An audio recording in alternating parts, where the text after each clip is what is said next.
Prahara hebat goyang keluarga Sultan Andara.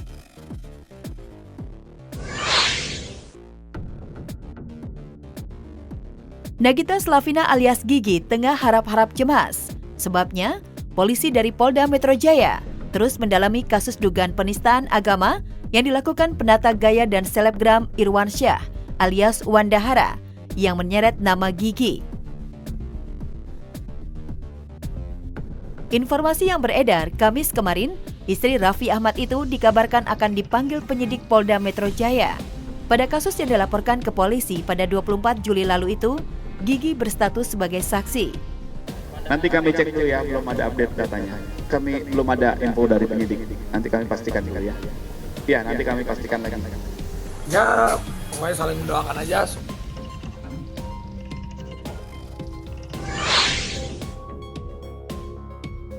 Jika Gigi terseret kasus penistaan agama yang dilakukan Wandahara, beda dengan sang adik ipar Nisha Ahmad.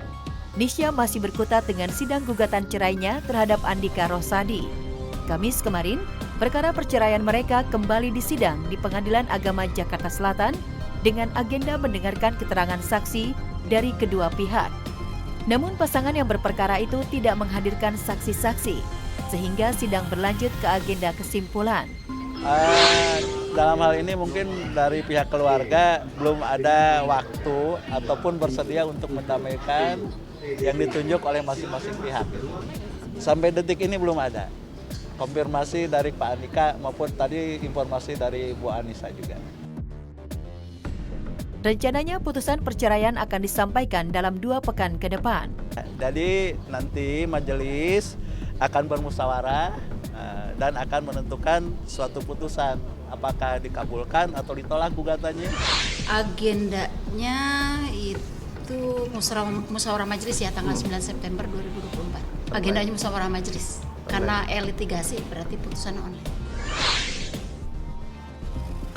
Dan yang tak kalah heboh adalah tudingan pelakor yang dialamatkan kepada Ami Kanita alias Mama Ami oleh akun X @nocucherry. Ibu kandung Raffi, Nisha, dan Shanas itu dituduh telah merebut ayah sang pemilik akun bernama Hanan Sudiro dengan bukti unggahan chat Mama Ami pada tahun 2022.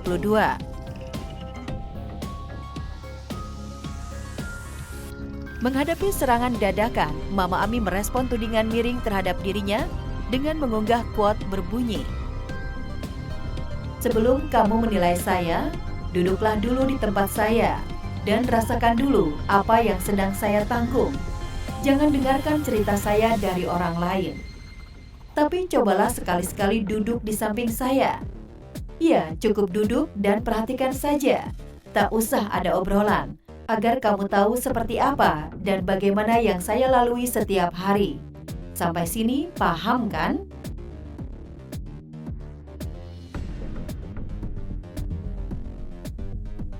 Sahabat adalah maut. Bunga Zainal kena tipu 15 miliar. Sudah jatuh tertimpa tangga. Kalimat ini tepat menggambarkan apa yang tengah dirasakan oleh artis Bunga Zainal. Ya, tak hanya dikhianati oleh sahabat dekatnya, artis Bunga juga ditipu habis-habisan. Nominalnya pun bikin geleng-geleng kepala.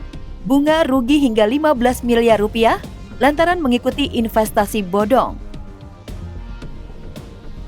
Dikarenakan para terlapor sudah saya anggap seperti saudara saya sendiri, bahkan sangat dekat dengan anak-anak saya. Hal itu yang membuat saya sangat terpukul dan sangat shock. Dengan modal keseluruhan mencapai kurang lebih 15 miliar. Ironisnya, uang yang dipergunakan ialah hasil jerih payahnya selama ini, yang seharusnya diperuntukkan sebagai tabungan pendidikan anak. Dana pendidikan anak saya gitu.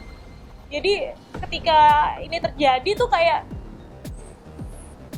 mental saya nggak sehat aja sih Mbak. Saya sampai bener-bener nggak mau ketemu anak-anak saya kan. Sakit aja sih karena saya udah ngorbanin dana pendidikan anak saya tuh buat investasi bodong ini gitu. Awalnya kerjasama bisnis tersebut berjalan baik, namun belakangan Bunga tak lagi menerima pembagian keuntungan.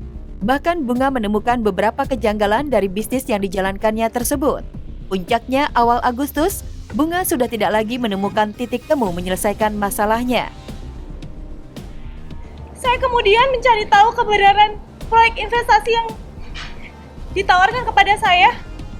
Ternyata fakta bahwa purchase order Kopernik yang ditawarkan para terlapor kepada saya itu diduga kuat adalah palsu. Terlapor juga sudah saya somasi agar menyelesaikan permasalahan ini, namun hingga saat ini tidak ada itikat baik terlapor, hingga akhirnya saya melaporkan kasus ini ke Polda Metro Jaya. Tak ingin meratapi kebodohannya berlarut-larut, Bunga pun bergerak cepat melaporkan rekannya tersebut ke pihak kepolisian. Dan pagi ini, rencananya Bunga akan diperiksa untuk menindaklanjuti proses penyelidikan di Polda Metro Jaya. Dugaan peristiwa penipuan dan atau penggelapan sebagaimana diatur di pasal 378 dan 372 KUHP. Saat ini kasus sedang didalami oleh rekan-rekan dari penyelidik Subdit Harda Ditreskrimum Polda Metro Jaya. Kok bisa sebodoh ini aja sih gitu. Jumat besok saya ada pemeriksaan juga gitu. Habis mengadu ke polisi, bulan madu lagi. Ada kabar terbaru dari Alia yang sudah melaporkan beberapa akun media sosial atas dugaan pencemaran nama baik. Didampingi sang suami Thorik Halilintar, Alia mendatangi Polda Metro Jaya pada 20 Agustus lalu. Alia melaporkan 2 akun media sosial dan 1 akun YouTube yang telah membuat kabar miring tentang dirinya. Polda Metro Jaya telah menerima laporan dari saudari AM. Saudari AM ini melaporkan dugaan peristiwa pencemaran nama baik melalui media elektronik di 2 buah akun TikTok dan sebuah akun YouTube. Di situ dijelaskan bahwa pelapor hamil duluan, ya, itu statementnya itu. Pelapor merasa dirugikan. Lantas benarkah polisi sudah mengantongi identitas pemilik akun yang dilaporkan Alia itu? Siapa yang dia laporkan itu masih dalam penyelidikan. Ada konfirmasi kepada tim penyelidik, rencana akan dilakukan besok hari Jumat.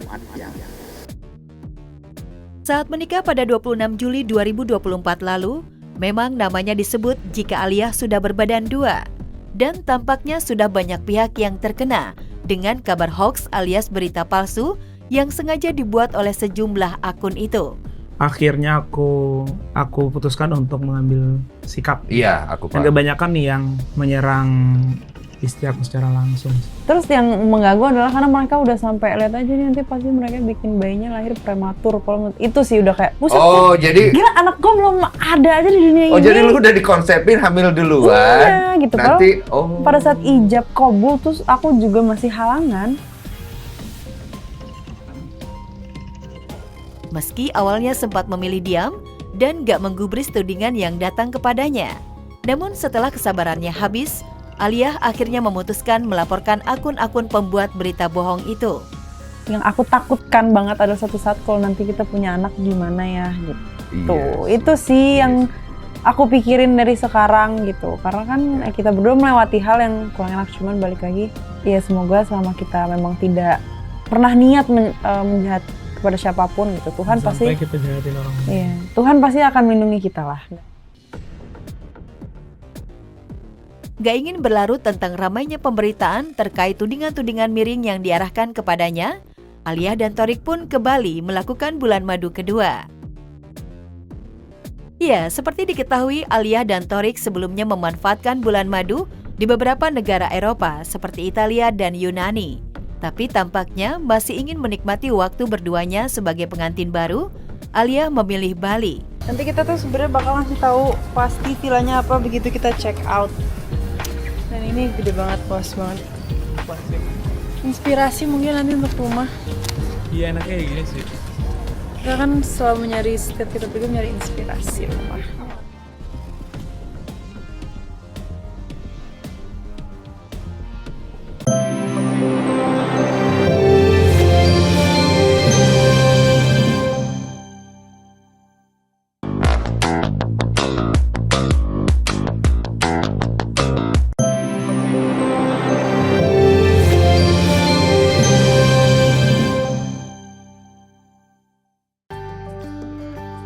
Denada ungkap kondisi Aisyah usai sembuh leukemia. Sejak Aisyah putrinya dinyatakan sembuh dari leukemia 2 tahun lalu, Denada masih tetap waspada dengan kesehatan putri sematawayangnya itu. Sebagai ibu, Dena tahu bahwa penyakit kanker tak bisa sepenuhnya hilang dalam tubuh anaknya jika ia tak benar-benar menjaga kesehatan Aisyah. Alhamdulillah ya, Aisyah udah sekarang ini kontrol aja ke dokter setiap berapa bulan sekali tergantung dari jadwal dokternya. Terus sekarang dia udah alhamdulillah udah diizinin juga untuk sekolah. Udah sekolah biasa sih sebagaimana anak-anak sehat lainnya. Alhamdulillah banget, bersyukur banget ya. Tentunya kita masih jaga semuanya, masih terus kontrol dokter, masih terus masih terus berdoa lah gitu. Untuk itu, Dena selalu menerapkan pola hidup sehat pada Aisyah. Salah satunya, tidak membiarkan putrinya terlalu capek dan memberikan makanan sehat. Bahkan tiap sekolah, Dena selalu membekali Aisyah makanan. Karena aku usahakan dia selalu makan yang whole food, dalam arti kata real food ya, real food. Jadi makanan yang betul-betul fresh, yang betul-betul bentuknya seperti bentuk aslinya, yang kayak begitu. Terus mengusahakan untuk diet yang seimbang dan kebetulan sama dokternya juga dianjurkan untuk mengkonsumsi vitamin tambahan, suplementasi gitu-gitu aja sih.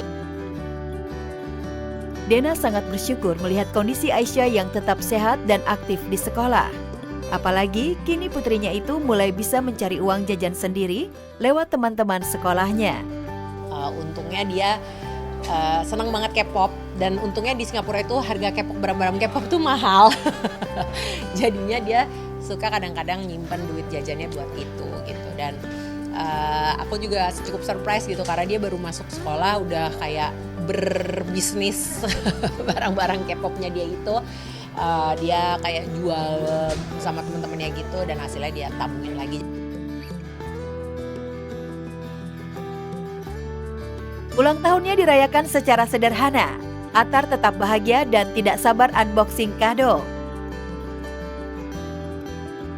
Pasangan Rezky Aditya dan Citra Kirana menggelar perayaan ulang tahun keempat putra mereka, Ini Atar Raska, secara sederhana di Pantai Aloha, Pantai Indah Kapuk, Jakarta. Birthday to you, happy birthday Atar.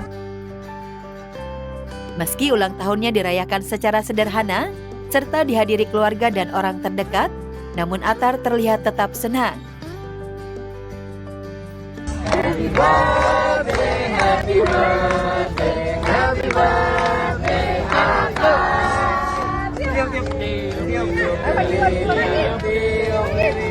Menjadi anak yang lebih pintar, menjadi anak yang dewasa. Sebelum merayakan dengan keluarga, Atar juga menggelar perayaan dengan teman-teman sekolahnya. Atar sangat antusias ketika bernyanyi bersama teman-temannya.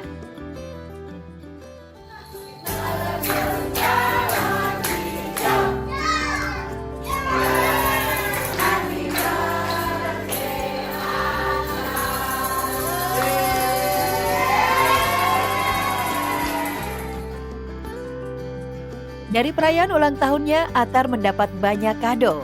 Dan pastinya si bocah ganteng ini gak sabar ingin membuka kado ulang tahunnya. Wah, senangnya Atar. Ini apa? Ini dari Mama. Mama yang beli ini